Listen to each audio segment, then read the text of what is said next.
finally, I'd like to call up State Representative Rebecca Kislak.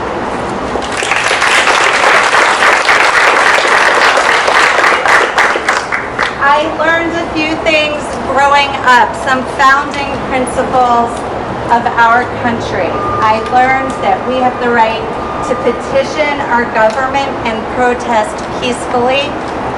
I learned that we are a nation founded by immigrants. I also learned it is my obligation to stand up, my human obligation and my Jewish obligation to stand up and say never again when we see people being persecuted. We are a nation founded by immigrants. Most, but not all of us, have immigration stories. We are standing on lands that were of Native peoples, the Pokanoet, the Narragansett, the Mashpee Wampanoag peoples here in Rhode Island. My family's immigration story is that we came from Europe at the turn of the last century to flee violence of pogroms to seek opportunity here in America.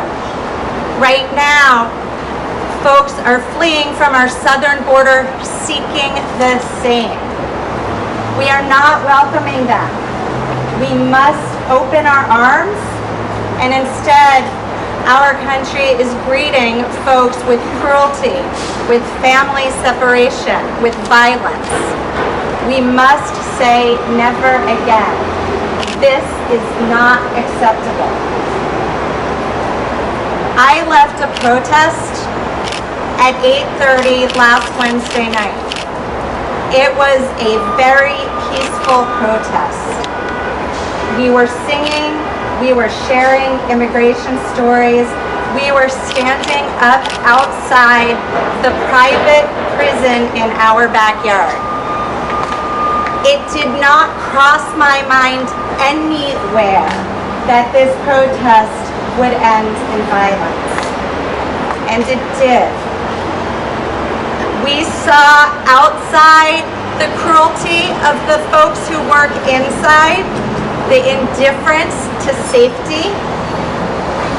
We don't know exactly what's going on inside. It is concerning that reporters are requesting to see what's happening and being denied entrance. We heard today and on Spanish language media from folks who were released last week about the indifference and cruelty inside. We must stand here together and say never again.